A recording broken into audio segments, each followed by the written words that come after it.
네, 미국에서는 계속해서 지수가 고점을 향해 달려가고 있었는데 오늘 우리 간밤에는 하루 쉬었던 모습을 확인했었던 속에서 주도 섹터라고 한다라는 게 참 부재한 시장입니다. 이 속에서 종목 순환도 굉장히 빠른데요. 이분과 함께 마감까지의 전략 그 힌트 얻어보겠습니다. KB증권 프라임클럽 민재기 팀장 나와주셨습니다. 어서 오십시오. 네, 안녕하세요.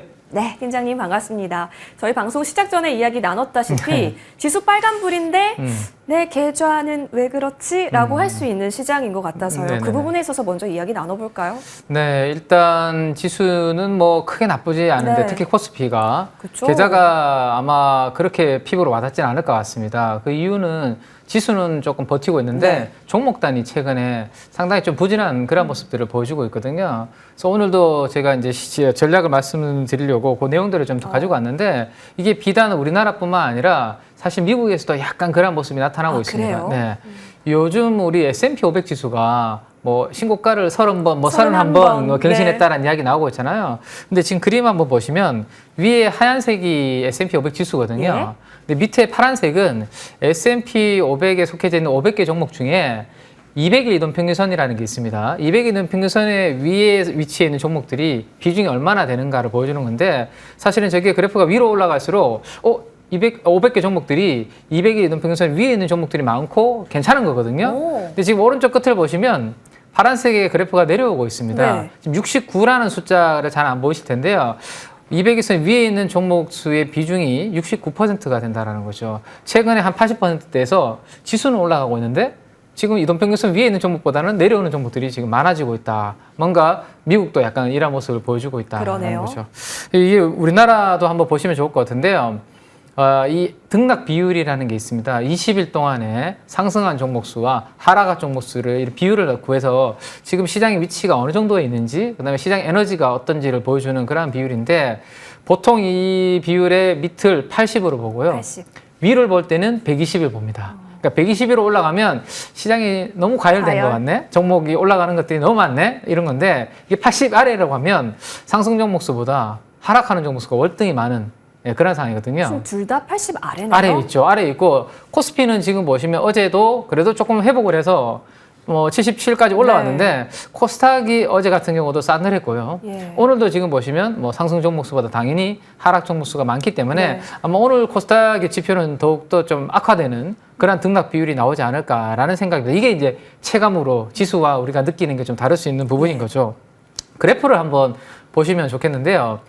이 그래프가 80 밑에 있을 때는 웬만하면 기다리면 그래서 좀 바닥인 경우가 많아요. 왜냐하면 이미 이제 에너지가 상당히 20일 동안 하락하는 종목 수가 많았다가 그 구간을 이제 지나고 나면 다시 이제 좀 좋아지는 경우가 있기 때문에 지금이 사실 코스피가 80 밑에 있기 때문에 지금 구간에서 뭔가 좀 급하게 움직이기에는 뭐 손절하거나 이렇게 도망가기에는 조금 애매한 위치인 것 같고 문제는 코스닥인 것 같은데요. 코스닥은 더 밑으로 지금 아까 72 정도까지 내려와 있잖아요. 아마 오늘 더 밑으로 내려올 것 같은데 상당 기간 그 밑에서 조금 행보할 기간이 있지 않을까. 빨리 올라오면 좋겠지만 좀 밑에서 당분간은 좀 시간을 보내야 될 가능성이 있을 것 같고 특히 연말로 갈수록 우리 세금과 관련된 이슈들이 아직 해결이 안 되고 있잖아요.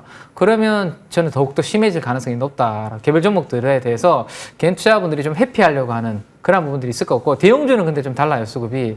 왜냐하면 지금 밸류업 관련된 이야기들이 나오고 있고 조만간에 상품, 지수, 그다음에 패시브 수급까지 들어올 수 있기 때문에 대형주들은 오히려 좀 괜찮을 수 있어요. 버틸 수 있는데 이 개별 종목 단위 조금 그런 부분들이 있을 수 있다라는 거. 대신에 그게 해결이 돼버리면 좋아지겠죠. 근데 지금 아직 불확실하기 때문에 그 부분은 좀 알고 계셔야 될 것 같습니다. 최근에 지난주부터 해서 제가 상승 종목수, 하락 종목수를 이렇게 왼쪽은 코스피고 오른쪽은 코스닥인데요. 좀 더 심각한다라고 말씀드린 이유가 아래쪽에 세 칸을 보시면 코스닥이 상승 종목수 500개 대비해서 하락 종목수가 1000개 정도 되는 거의 2배가 지금 더 많은 상황이 이어지고 있거든요. 지금 4일 연속으로 지금 거의 이어지고 있기 때문에 체감 지수가 우리가 느껴질 수가 없는 거죠. 아마 제 계산은, 우리의 계산은 별로 안 좋을 가능성이 저런 걸로 보면 높다. 근데 여기에서 이제 잘 버텼다가 올라가면 당연히 좋은데 지금 그림에서 보시는 게 요즘 왜 신용잔고가 20조 돌파했다는 이야기가 나오죠. 이런 것들은 올라갈 때는 좋은 역할을 할 수 있습니다. 근데 시장이 좀 안 좋을 때는 이게 이제 부메랑으로 돌아오게 되죠. 특히 그래프들이 보시면 전고점을 살짝 다 돌파해서 지금 올라가고 있는데 만에 하나 여기서 조금 버티지 못하고 내려오는 부분이 되면 이런 부분들이 또 시장의 변동성을 키울 수 있지 않을까라는 것도 좀 염두를 해두셔야 될 것 같아요. 그럼 지금 신용잔고가 좀 많이 모여있는 쪽이 최근에 급등이 나왔었던 쪽에 있다면 사실상 그게 가는 추세라면 문제가 되지 그렇죠. 않겠지만 네. 빠지게 된다면 시장도 같이 출렁일 수 네네. 있다는 의미신 거죠? 네. 한번 방금 말씀해 주신 그 네. 업종들을 대표적으로 제가 네네. 한번 뽑아왔는데요. 한번 그래프를 한번 보시면 예. 노란색이 반도체입니다. 반도체는 근데 신용잔고율이 별로 크게 달라진 게 안 보이죠. 옆으로 플랫하게 플랫하네요. 누워 있습니다. 네. 근데 문제가 최근에 주도 섹터였던 화장품이 빨간색 그래프고 검은색이 음식료입니다. 근데 최근 들어서 한번 보시죠. 4월 중순 그리고 5월 달부터 이 두 개의 업종의 신용잔고율은 좀 상승을 하고 있거든요. 그쵸. 자, 근데 최근처럼 상승 추세가 유지가 되면 괜찮다라는 말씀 드렸는데 네. 혹시라도 최근에 이들이 약간 흔들리지 않습니까? 지금 단기 과열 느낌도 있고, 근데 이들이 이제 흔들리기 시작하면 단기간에 저렇게 이제 레버리지를 사용해서 들어오시는 분들은 버티기가 조금 어려울 수 있고 그 물량들이 나오면 단기적으로 약간 쎄한 움직임이 나타날 수 있다는 것은 이 주도 섹터의 수급적인 부분은 조금 체크를 좀 해두셔야 되지 않을까라는 것까지 말씀을 좀 드릴 수 있을 것 같네요.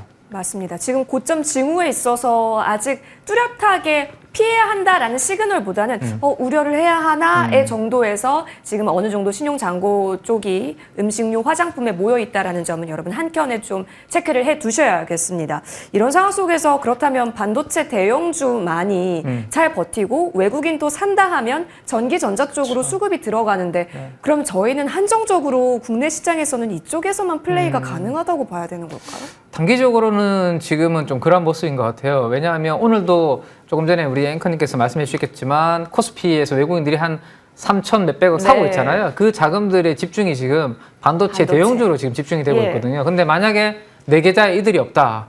그러면 이제 소외되죠. 상당히 소외될 수 있는데, 근데 아마도 하이닉스는 잘 모르겠는데 삼성전자 정도는 우리 개인 투자분들이 조금씩 가지고 계시지 않을까 그나마 희망을 해봅니다. 국민전자니까요. 네, 그래서 근데 그러면 이제 좀 가지고 계신 분들 입장에서 이들이 이제 또 언제까지 좀 올라갈지가 또 고민 아니겠습니까? 맞아요. 그렇죠? 삼성전자는 특히 오래간만에 다시 8만 전자 위로 올라왔고 하이닉스는 여전히 많이 올라와 있는데 참 애매하실 것 같은데 오늘은 그 부분은 잠깐 말씀을 좀 드리면 될 것 같아요. 굉장히 궁금했던 부분이기도 합니다. 왜냐하면 여기저기서 들리는 리포트나 언론들 보면 더 간다, 쇼티지다 이런 얘기도 있거든요. 최소한은 내년까지는 쭉 열려 네. 있다라는 전망 또한 있어서 매도 시점이라고 논하는 게 지금 가능한 건가 싶기도 해요. 그렇죠. 참고를 한번 해볼 만한 지표가 과거의 시계열을 제가 한번 이제 그래서 봤는데 한번 보시면 이 세로막대 그래프는요. 분기 영업이익이라고 보시면 될 것 같아요. 그리고 빨간색 그래프는 삼성전자 하이닉스의 PBR 차트라고 보시면 될 것 같습니다. 근데 노란색으로 제가 이렇게 턴어라운드 시점을 이렇게 그려놨는데요. 실적이 저점을 찍고 나면 최소한 4개 분기에서 6개 분기는 주가 상승이 연속으로 이어지더라라는 것을 과거의 사이클을 통해서 볼 수 있는데, 그러면 최근으로 가서 보면 실적의 저점은 여기였습니다. 그죠? 그리고 최근에 한 4개 분기 연속으로 실적도 좋아지고 있고 주가도 지금 하이닉스는 올라오고 있는 그런 상황이다라는 것을 보시면 될 거고, 그러면 아직까지는 과거의 사이클을 봤을 때는 조금 더 이어질 가능성도 있지 않을까라는 생각을 한번 해볼 수 있을 것 같고, 삼성전자도 마찬가지의 흐름인 것 같아요. 실적 저점 이후에 보시면 4개 분기에서 한 6개 분기는 좀 추가적으로 과거에도 올라왔기 때문에 이제 막 돌아서기 시작했고, 사실 하이닉스가 PBR이 2배를 넘은 거에 비하면 삼성전자의 1.4배 뭐 이런 부분은 좀 더 올라갈 수 있는 부분은 좀 있지 않을까, 그죠? 그런 생각도 한번 해볼 수 있을 것 같은데요. 이 연간 영업이익 컨센서스 전망치를 한번 보시면 이게 꺾이지 않고 있습니다. 사실은 이게 플랫하거나 좀 꺾여야지 이제 한번 팔아야 되나? 이익의 피크를 찍었는가? 아니면 AI 투자의 사이클이 이제 끝인 건가? 뭐 이런 고민들을 좀 해볼 필요가 있는데, 그러한 징후는 아직까지는 다행스럽게도 보이지 않고 있는 상황이고, 다만 하이닉스 대비해서 삼성전자가 더딘 이유는 지금 그래프가 삼성전자는 누워 있잖아요. 실적의 추정치, 상향 조정이 거의 안 되고, 사실은 이 그래프를 최근에 확대해 보면요, 야금야금씩 올라가고 있어요. 삼성전자는. 하이닉스는 드라마틱하게 올라가고 있는데 삼성전자는 야금야금. 그래서 이게 조금 주가도 더디게 움직이는 건데, 그래도 지금 올라가고 있는 상황이거든요. 근데 하반기로 가면 더욱더 가파르게 좀 올라갈 것 같아요. 왜요? 지금 분위기가 네. 다들 HBM에만 메모리 꽂혀 회사들이 있죠. 거기만 지금 다 집중하고 예. 있거든요. 그러다 보니까 원래 만들어야 되는 이 반도체 캐파는 지금 제한적으로 줄어들고 있습니다. 그러다 보니까 수요 대비해서 공급이 타이트해지고 있어서 이쪽에 지금 가격들이 위로 막 튀고 있는 그런 부분들이 하반기의 실적을 아마 서프라이즈하게 만들 가능성이 있을 것 같아요. 이 메모리 회사들. 그래서 이 부분들을 주목을 좀 하시면 요 그래프인데요. 전체 D램 생산량이 위에 있는 빨간색입니다. 근데 지금 보시면 HBM이 확 올라오잖아요. 네. 그만큼 범용 D램의 지금 생산량은 확 줄어들고 있죠. 근데 문제는 여기에서 지금 쇼티지가 만들어지고 가격이 이제 튀게 되면 아래쪽에 범용 D램이 이거를 대부분 하이닉스도 그렇고 삼성전자가 여기에서 지금 돈을 많이 벌고 있거든요. 당연히 그러면 하반기에 실적이 아주 잘 나올 수밖에 없는 그런 환경으로 보시는 게 맞을 것 같습니다. 그래서 요즘 나오는 기사들이 이런 거죠. 맞아요. 범용이 모자란다. 네, 이제는 낸드다. HBM이 아니라 요거 모자란다. 그다음에 요 그래프 하나 보시면 좋을 것 같은데 우리가 낸드가 원래는 뭐 별로 관심이 없었죠. 다들 잘 안 되니까. 근데 HDD를 대체한다라는 이야기가 있는데 요 그래프를 한번 보시면 왼쪽 상단부에 TCO라는 게 있는데 이게 총 소유 비용이라는 겁니다.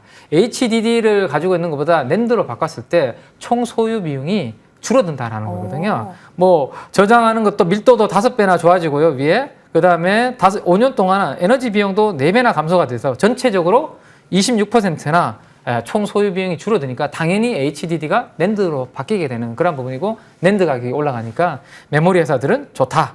그리고 최근에 키옥시어가 감산까지 했잖아요. 맞아요. 가동률 너무 좋으니까. 종료했죠. 그죠? 네. 네. 근데 아직 삼성전자와 하이닉스는 감산 종료 안 하고 있으니까 그쵸. 타이트하게 공급은 갈 것 같아요. 그래서 이런 부분들이 도움을 준다. 그래서 낸드도 하반기로 가면 이렇게 계약 가격 올라가면서 전체적으로 실적 견인한다. 단기적으로 그러고 이 타임라인을 한번 주목해 보시면 좋을 것 같은데요. 지금 다음 주죠. 6월 27일 날 마이크론의 실적이 나옵니다. 네. 마이크론 실적이 나오는데 여기 뭐 아마 좋은 이야기 나올 것 같아요. 근데 7월 초에 삼성전자가 실적 발표 있죠. 그리고 7월 말에 삼성전자 하이닉스의 컨퍼런스 콜이 있습니다. 아마 여기에서 범용 반도체의 재고가 많이 줄어들고 있다는 이야기를 해줄 것 같아요. 그러면 아마 그쪽의 이익 추정치가 상향 조정이 되면서 이쪽은 3분기에 지금보다 좀 더 나은 그림이 될 가능성이 높기 때문에 삼성전자와 하이닉스 대형주들은 그래도 좀 포트 안에 아직은 조금 더 가지고 계시는 게 좋지 않을까 이렇게 결론을 드릴 수 있을 것 같습니다. 네, 일단 보유 관점으로 계속 보고요. 특히 이제 풍선 효과라고 해서 HBM에 집중이 되어 있기 때문에 범용 D램이나 낸드 쪽에서 기회는 하반기에도 열려져 있다라는 점. 이번 컨콜에서 어떤 메시지가 나오는지 챙겨봐야겠습니다. 배터리주 얘기를 한번 해볼까요? 지금 코스닥이 주저앉고 있는 이유가 2차 전지의 영향도 그렇죠. 있어 보이거든요. 근데 올라가나 싶다가 다시 또 주저앉았다라는 건데 글쎄요, 인터배터리 영향은 별로 없어 보입니다. 제한적이지 않을까 싶어요. 그죠? 그래서 아마 2차 전지 내에서도 좀 차별화 움직임이 이제는 나타날 것 같아요. 하반기로 갈수록 전체적으로 분위기는 최악보다는 나아질 것 같은데 결국에는 이러한 이제 경쟁에서 좀 도태되는 기업들은 최근에 파산한다 뭐 이런 이야기들이 들려오고 있잖아요. 이게 어떻게 보면 길게 봤을 때는 서서히 바닥이 지금 오고 있는 건가? 이런 생각을 해볼 수 있거든요. 이거 뭐 경쟁하는 회사들이 사라지게 되면 살아있는 회사들이 이제는 이제 좋아지는 시장의 파이를 나눠 먹으니까 그 부분이 이제 들려올 것 같은데 다만 아직까지는 엄청 좋아지는 분위기 아니니까 서서히 좋아지지 않을까라는 생각이고 지금 이 ETF의 주가 추이를 보시면 고점에서요, ETF가 거의 반토막이 나 있거든요. 그러면 웬만한 종목들은 이거보다 훨씬 더 많이 빠졌다라고 보시면 됩니다. 근데 보통 산업이 고점 대비해서 반토막 이상 나면 그때는 이제 산업 사이클이 바닥을 잡으면 주가도 바닥을 형성하는 경우가 있기 때문에 잘 주의 깊게 체크를 해야 될 것 같고요.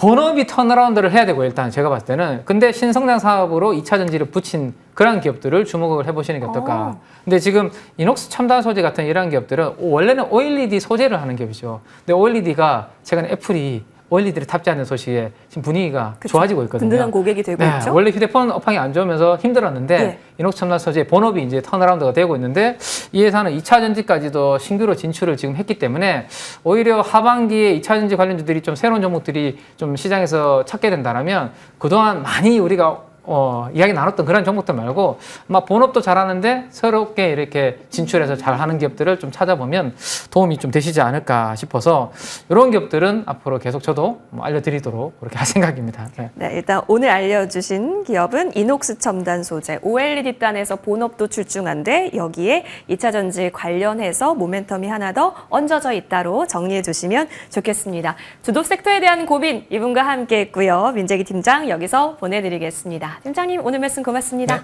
감사합니다.